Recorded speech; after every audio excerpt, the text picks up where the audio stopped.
If you make your own podcast, chances are at one point or another, you're going to want to have a guest. But if you can't be in the same physical location, how can you make the podcast still sound great?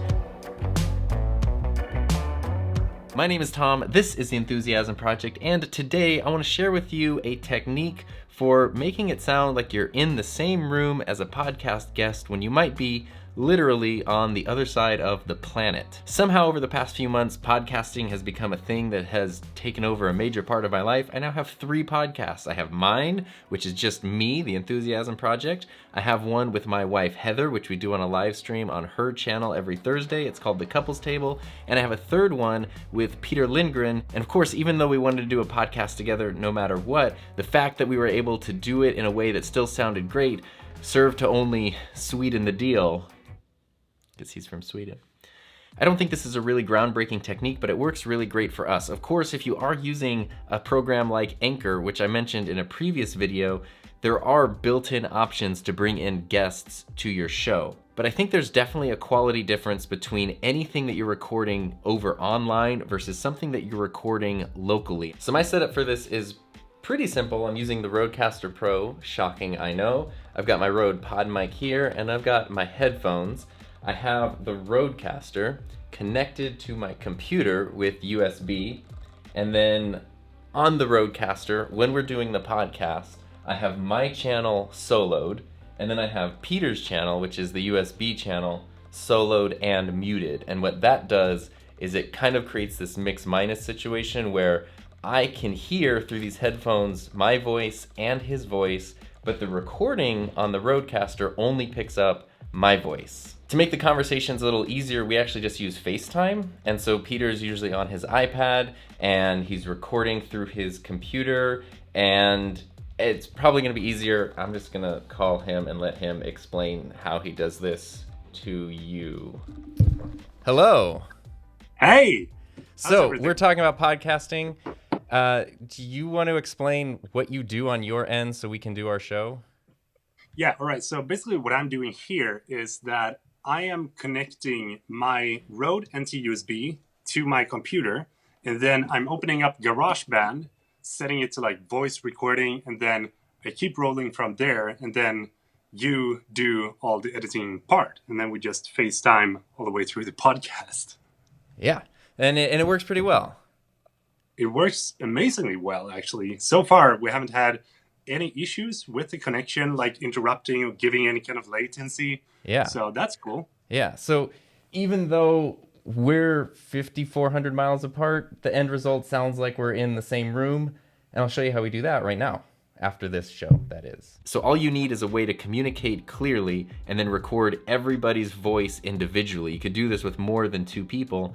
Once you're finished with that, then all you have to do is bring that into your editing software and match it up. Now, if you know me and my personal podcast, I actually don't do a lot of editing because I want to keep the workflow simple. I made an entire video about how that workflow works for me.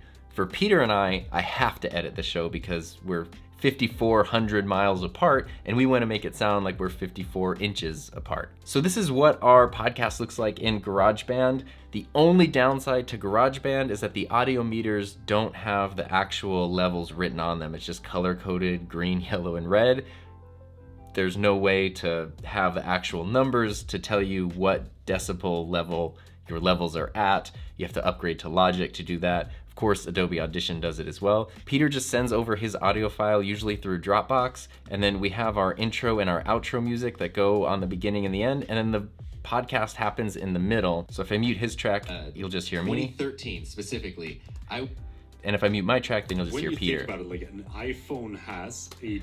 Really, the only thing I need to do is make sure our levels are equal, which they usually are. Luckily, when you're working with someone like Peter, who's very good at audio video, I don't get weird files. Everything sounds good. But we want to make sure there's not a crazy volume dip. And syncing your audio is the toughest part. We've tried doing things like clapping or doing a countdown, and it just doesn't work because there is a little bit of difference between like the FaceTime call where we're talking to each other and the actual recording.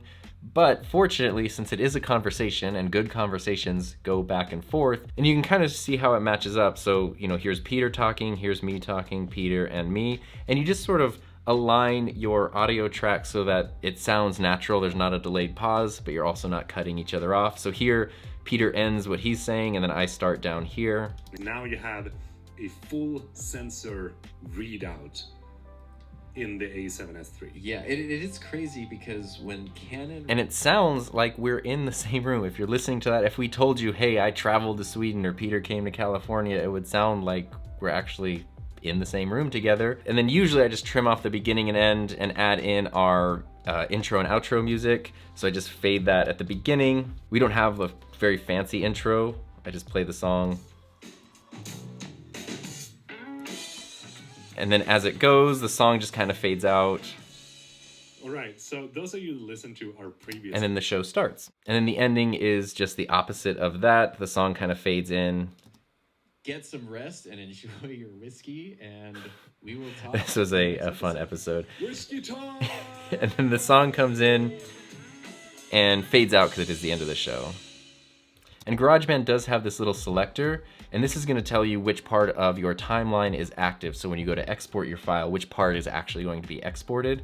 And I always just put that a little bit after the outro and then just do share, export song to disk. I export it as a WAV file and then save it. And from there, I upload it. We're actually using Buzzsprout for our podcast because it's easy to have different team members as a manager on a podcast. So Peter and I can both have admin privileges with different accounts to the same podcast. I'm very used to Anchor and I still really like Anchor, but I wanted to try something new, and Buzzsprout worked really well because it can be so collaborative for our podcast. But the platform really doesn't matter for this technique. Now in terms of editing, there's usually not much that I do in the middle. This episode here, we did have a couple issues where I had to cut things out, and then I kind of went a little crazy and started snipping out dead air, like right here. I laughed in the middle of what Peter was saying, so I cut out my laughter. And right here, Peter laughed really loud because I'm hilarious, and I wanted to turn down his laughter just a little bit. Normally I don't do that kind of editing, but in this episode I had to go and cut out a part of the middle where we kind of like messed up and had some connection issues, and I figured, well, if I'm gonna do that, I might as well go through and just kind of polish up everything. Definitely makes the show sound better, but also increases the work time. So typically I just throw these in, sync them up, add in the intro and outro music, and then export it and upload it. And that's all there is to it. And like I said earlier, it doesn't matter what software you're using as long as it lets you edit multiple tracks of audio. So if it's GarageBand, Audition, Logic, Pro Tools, Audacity, whatever some of the other ones are that I'm probably forgetting right now, as long as you can do multiple tracks of audio, that's all you need, and then each person is on their own track. You can use something like the Rodecaster, you can use a USB mic, or you could even just use your phone. Just have every person record their own audio and then send those files to the person who is editing. This is a great way to get guests on your podcast because they don't have to travel to a physical location. They can just be at their office or their home or wherever they're getting their work done. And it's also great in times like this where you just physically aren't allowed to be in the same location. And in situations like with Peter, even if there was no lockdown and pandemic, he's on the other side of the planet. So this is something that through the magic of the internet, we can work on a collaborative project together. It sounds like it's in real time, and we would not be able to do that without all of these like really awesome tools that are available. So I will leave links in the description to my and Peter, or me and Peter, Peter and me's podcast, Peter's podcast with people. And I'll also put links to my other two podcasts, my own and the Couples Table, the one that I do with my wife Heather, so you can check those out if you want. And I wish you all the best of luck in bringing people virtually into your show so that it sounds like you're in the same room, even though you're not, through the pure magic of the internet.